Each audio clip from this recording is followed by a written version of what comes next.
All right, thank you for staying with Daybreak. Let's start this conversation on the Madaraka Day's Eve. And let me introduce my guest really quick. Joining us online is Dr. James Nyikal, Member of Parliament for Seme. He's also the chair for Nyanza MP's caucus. Thank you so much for making time.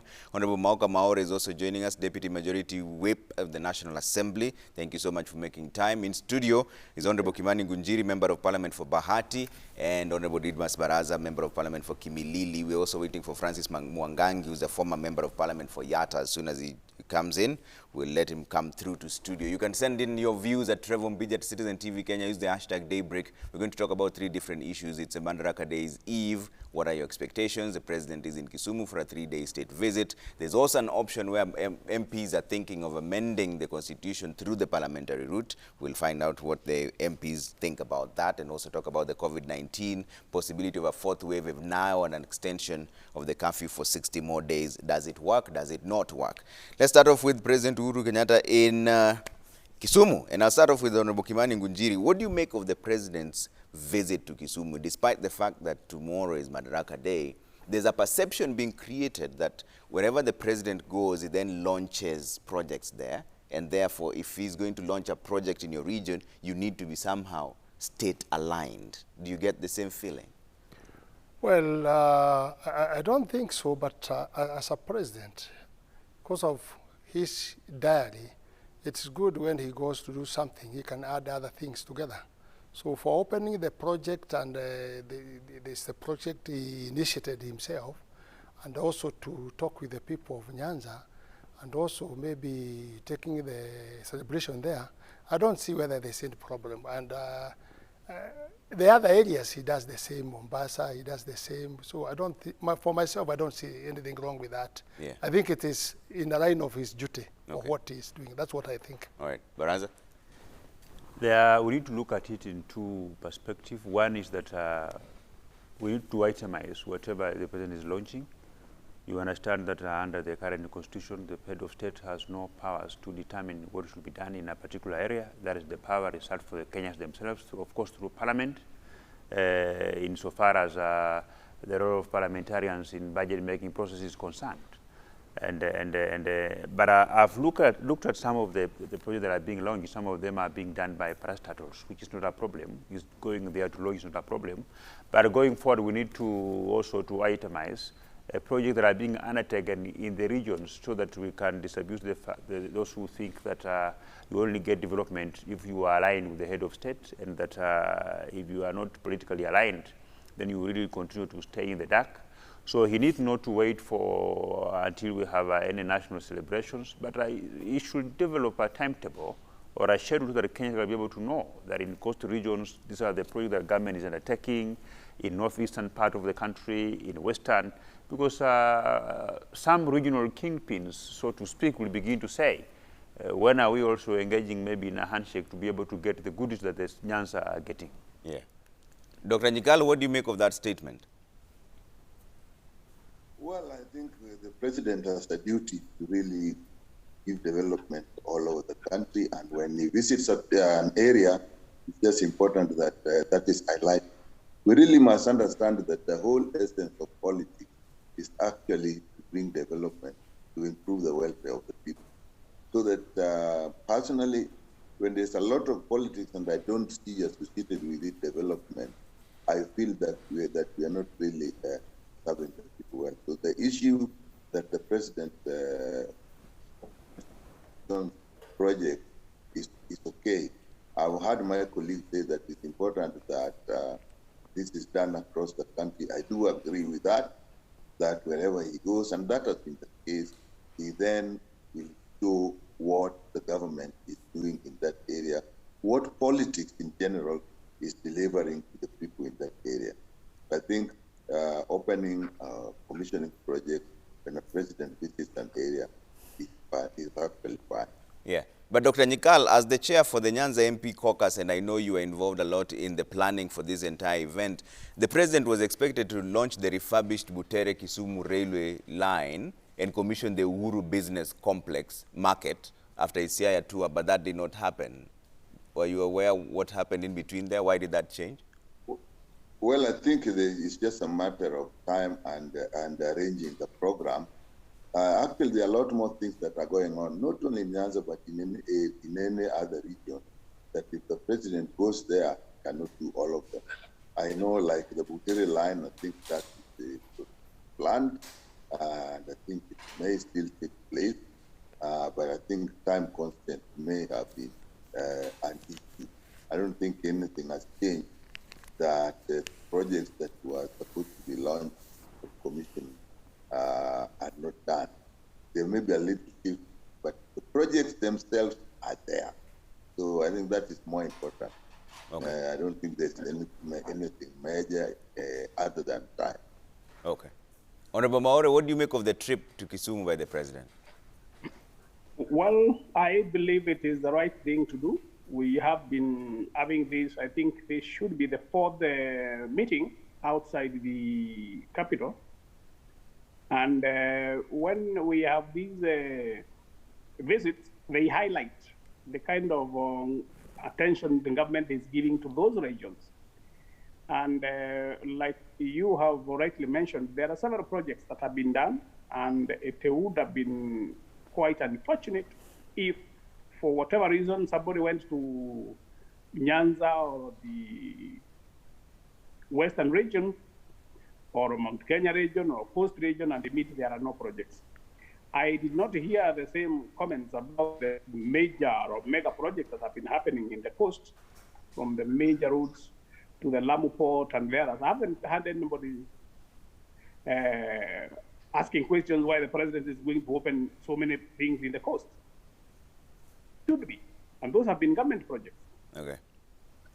All right. Let me bring in Honorable Francis Mwangangi on this, former member of parliament for Yatta. We're talking about the president's trip to Kisumu and whether it gives the perception that for development to be brought in a certain region, then you need to be almost state aligned. What do you make of the president's visit to Kisumu? Thank you. One is a political engagement. And there is nothing wrong with the president making a visit to Kisumu, just as any part of the country. But I will have a problem if the projects in Kisumu are not equally in other parts of the country. Yeah. I do not have a data to that effect, but when you look at the amount involved, I don't think it's equal to another part of the country. There's disquiet, there's concern that the NASA leader, the former NASA leader, was voted overwhelmingly across in certain parts of this country, in some parts of eastern coast and in western part of the country. The question is whatever is being launched in within a section of Luo Nyanza, is it the same in Ukambani? Is it the same in coast? And is it the same as Western? Western, I mean beyond Kisumu. But there is also another argument. And the argument is Kisumu should, since independence, should be the gateway to Great Lakes region. Meaning the country can do a lot in terms of export, in terms of trading with the countries, the landlocked countries within Great Lakes region. Meaning Kisumu actually should be of certain standards. And that should have been done way long time ago. The same as even Mombasa is the gateway to East Africa. Yet I don't think the standards of development in terms of tapping that status have been put in place. So in this, you expect many people will welcome, others will feel, and it is within their democratic right. Okay. Yes. But I've just been reliably informed that some of these projects were conceived a long time ago, even before the handshake. But just because Dr. James Nyikal and the rest of leaders from Nyanza were not seeing until the handshake came in. So even as leaders also need to appreciate that development is not just in terms of structures, but also in terms of changing the way of thinking. That even if you don't agree with the government of the day and is doing something, even if you are resisting, you should also appreciate that some of these efforts are being made. So I think they're just being hyped because now we have a handshake, we have a general feeling that now the government of Uhuru Kenyatta has serious presence in Nyanza. But some of these projects were conceived a long time ago before the handshake, when Dr. Nyikal and the rest were resisting. Dr. Nyikal, that is a direct I'll give you a chance to respond to that. I think that is something that is going on in every part of the country. As Honorable Mauke had said earlier, there was a visit to the coast, and you see the launch of the Lamb port and the whole lab there was there. So every place the president has gone, he has opened. And two, projects are there in actually every country. And I'll tell you, in some of them, you have to go into the government process, into the government data, and see what is happening there. And when you find they're happening, this is going on, this is going on. Like, let me say, the Koru Soin Dam. That is something that has been there from as far as 1956. Some of us were probably even not born, and they are not taken place. So this time they are being pushed. Honorable member said that Kisumu is actually the gateway to the East African region. Actually, geographically, Kisumu is actually the center of East Africa. If you take DRC, if you take Burundi, you take Rwanda, you take Uganda, you take Tanzania, you take Sudan, even Ethiopia. You look at the northeastern part of that region, links to all those areas. It's actually important that these developments are highlighted, not just for us to know what is really happening, but also for the whole of the region to know that this is an area where we can all converge. Okay. If you look at Lake Victoria itself, Nyanza, Kisumu area is probably the smallest, but it connects us with Uganda, it connects us with Tanzania. Look at the ports. There's the port of Kisumu, there's the port of Port Bell, the port of Bukoba, there's the port of Mwanza, there's the port of Musoma.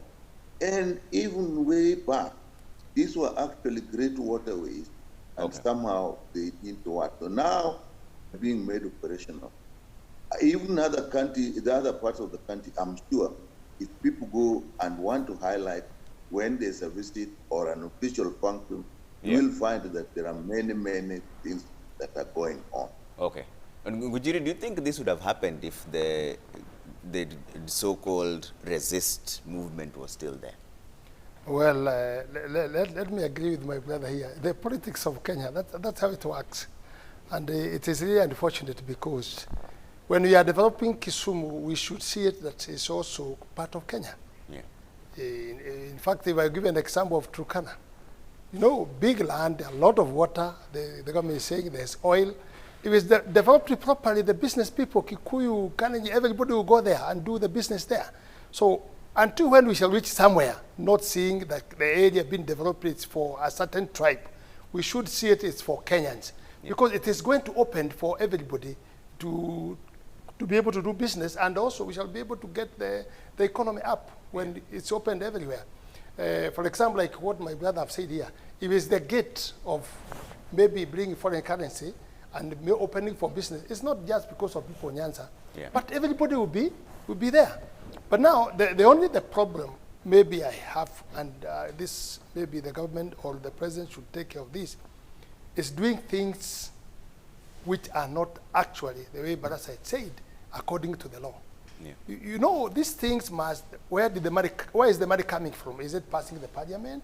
Is it being approved? Those are only the things we need to check. We may not see like the other day when the court have nullified the people who have been appointed by the president because they did not follow the procedure. But if everything is following the procedure, and actually the parliament is there to do those kind of things, to pass those kind of things, and don't forget that the MP of those areas, the MP of all of Kenya, they are in the parliament. So if something is done and is passing through the parliament, it will give understanding to all members of the parliament what is going on. So people will not be able to get the opportunity or maybe starting saying this region is being done this, because it has been discussed. And all the MPs, they are aware that this thing is going to happen and where is the budget going to come from. Okay. It's so important for Kenyans when anything is happening in a certain area, the representative of the country to know who are in the parliament, who are in the Senate, where is this money coming from and what is going to happen. We may not see like now what is being done, that nullifying people from is it 18 or when? Up to now. That's a big number, and maybe we might see other things following, and maybe it will not give us a good picture for Kenyans. But developing anywhere, I think for me, I have no problem at all. Okay, Maure? No, I think what I just want to put a small correction. Very good presentation about where the money should come from. All monies that actually have been used for any development in the last, let's say, 15, 17 years, since those days of Anglo-leasing, there hasn't been any hidden expenditures of any annual financial estimates. Usually it is passed by Parliament. It is under those regional authorities and also parastatals, whether it is the Kenya National Highways or ports or the water agencies, which are many. And actually the money has been there and even financed by foreign organizations. All of it has actually been passed by Parliament. So I think I'm just trying to allay the fear or the insinuation that there might be some hidden money that is being spent that is not known where it's coming from or which is, or actually to use the one, the approved word effect. The money has actually been appropriated by Parliament, every penny of it. Only that in the last 3-4 years, there has been actually a lot of constraints in government financing system because of the cash flow that has been coming in. Okay. But you see, there's something out there to add there. Nobody have mentioned about hidden money. Some money hidden somewhere. I think Maure should understand that. Nobody was saying that at all. What we are saying, it is actually the procedure and letting the members of Parliament understand or this project, how it is going, because there are also some other areas. I agree, maybe Kisumu has been left behind, but also maybe there might be other areas which have been left behind, and it can be a discussion in the Parliament. So the issue of hiding money or not, where can you hide the money? That's kind of the project. That was not. You know, in terms of public accountability and the public taking over the prioritization of the development in this country was properly spelled out in our constitution. But an area where the head of state is misusing these unconditional and conditional grants that we are getting from foreign countries, and also money that are coming from parastatals. You know, we need to realign what a parastatals does in line with what the Kenyan wanted when they say that there must exist public participation.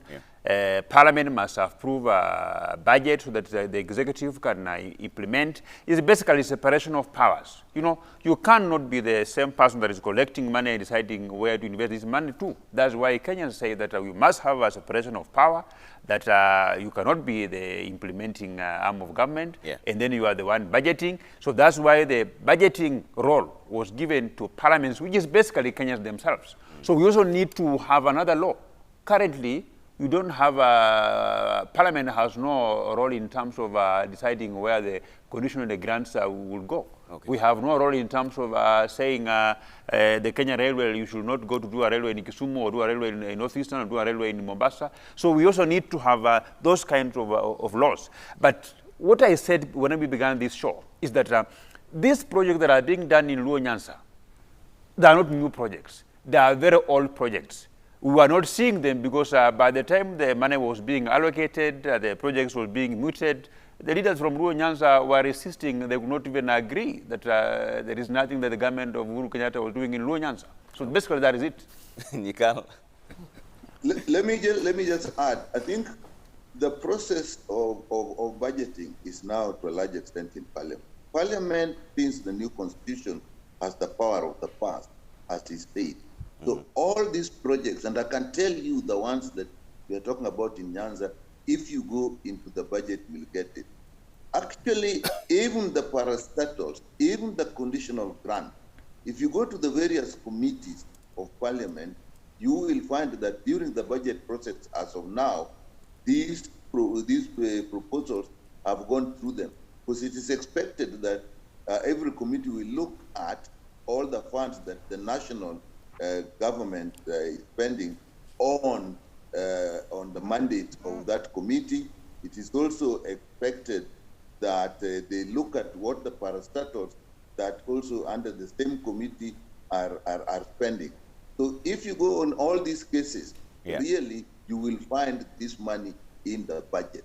Okay. And I think really what has happened, if a president is visiting an area, it is important to actually bring out what has happened, what is happening, what is going to happen. It is even an opportunity to actually know that there are areas that monies were budgeted and actually have not moved, and it's an opportunity to say, yes, here money was budgeted, the money has not moved, we'd want this. I think if we must link politics with development, politics that ignores development actually betrays people. So that as much as we do politics, we must say, okay, this is the politics we are doing, this is the direction we want to go.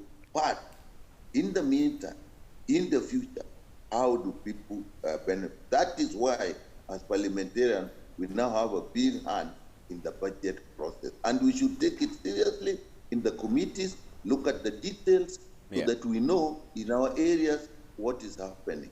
And you will find there will be no area really that is not represented in some of the committees. Okay. And if people organize themselves, even if they are not in the committees, they'll have a way of linking with the other committees to know. We must work as a unity in the country. Okay. And I like what I've heard from colleagues, that there's some things that should have been done were not done because of probably politics. But again, if you have a change and you're moving in a direction, there should be benefit. You make a change because the change makes things better. It's not the question of being aligned to the state. No, the state belongs to all of us. The state manages all of us. But in that management, we must look at the details, what is happening where. Okay. And really, we should all be concerned if there's an area where there's a potential for the whole country and it's not being utilized because of politics. Okay. That is the time to pull back and say, hey, somebody mentioned, for example, the potential in Turkana. You know, if you think of the LAPSET, it was just not the port. There is actually supposed to be a road, there's supposed to be a railway line, there is actually supposed to be a pipeline. That one, and it was opening what we would call the northern corridor, shifting up from Mombasa, Nairobi, Nakuru, Kisumu, Eldoret, and now you have another one of Lamu, Isiolo, Turkana. You are shifting things up and bringing the northern part of the country in. Okay. So if the presidents go to visit that area, I would expect that all this would be highlighted. All right. For us also to know, if you know there are opportunities in trading with DRC, Rwanda, Tanzania, and Uganda, and the best place for you, put your offices in Kisumu.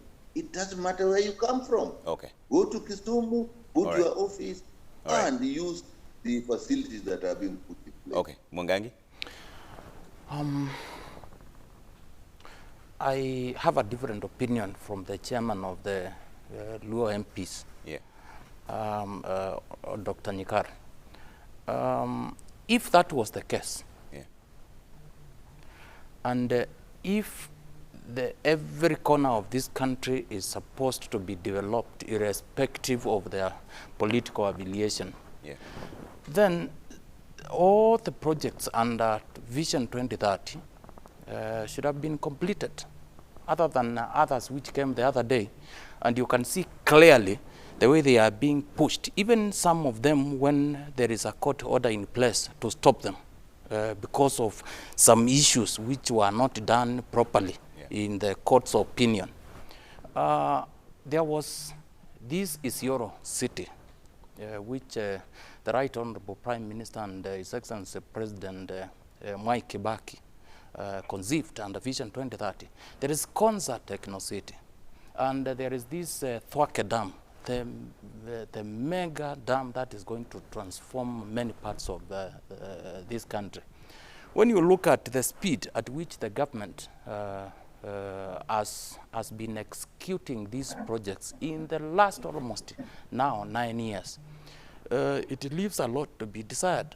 You compare that with what is being launched yesterday, today, and maybe in the near future. You compare that with the road from somewhere in Mlolongo to the I think kind of a super highway, which is being implemented currently. Look at the speed at which it is being, some of these projects are being done. Yeah. So in this case, I think we should be fair and have the speed at which some of these projects being done also being executed everywhere, being seen everywhere, and not to be seen like if today you are aligned to this, you seem to benefit more, because that perception is there with many Kenyans, and I think it's something that needs to be addressed, because it is something of serious concern. The other thing is, when I say I have a different opinion with the Honorable Dr. Nyikal, is it is not true that irrespective of your political leaning or wherever you are, you are supposed to benefit. We have been in Kenya. We are still here, and we know for sure somehow this is not true. Okay. This is completely not true, because in public, political leaders tell us handshake is for uniting this country. It is a good, fantastic thing, because I can go anywhere, meet with anybody, interact with Kenyans from all walks of life. That is a good thing.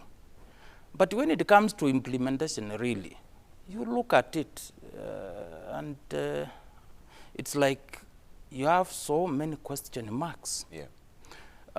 Another thing is we have 3 arms of government. Respectively, these arms of government are constitutional. We must respect the executive as a country if we are to move forward, because this is a president and his team at the executive who were popularly elected and mandated by Kenyans. We must respect that. Yeah. But also, the same institution must respect other arms of government.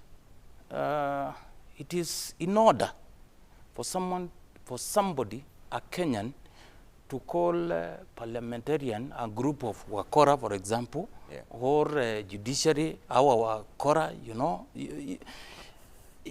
We must know at the end of everything, we have a younger generation that is coming up. They should learn from us how arms of government should respect one another. Yeah. Now, when you reduce some offices in the government, yeah, which are constitutional, to look like the people occupying those offices are criminals, and you are not taking action to prove again these are criminals, yeah, what message are you sending to Kenyans? And after you have left the office, yeah, what will people say about you? So I have a feeling that maybe our leaders, particularly political leaders, yeah, somehow we need to be called to order. Okay. And maybe learn from, there are 2 presidents I always give an example to my children. Yeah. I wasn't there when founding father, President Kenyatta, was there. But I was there during the last days of President Moi and President Mwai Kibaki. Yeah. Moi left a united country to a certain extent in terms of implementation of these projects, in terms of inclusiveness, in terms of public appointments, particularly senior. Yeah. Kibaki left so many, and he did a lot, which we can talk about. In fact, I can write even 2,000-page book about President Kibaki. Yeah. Good things that were done by his administration. I'm not saying Jubilee has not done much. Jubilee has done much. But in terms of unity of the country, Yeah. you need to get out You're there. still not convinced. Look, there's a lot. Okay. There's a lot that needs to be done. All right, I have to take a quick break here. When we come back now, we talk about something that captures all the three arms of government. Now that's the BBI Parliament option. Parliament is mulling, amending some of the tenets through the parliamentary option. The executive, the president himself, spoke yesterday in Kisumu and said that they were going to mount an epic legal battle in the Court of Appeal. And then the MPs will also talk about this in just a bit. We'd like to hear your views as well at Trevor Mbija at Citizen TV Kenya. Use the hashtag Daybreak. We're back in a short while.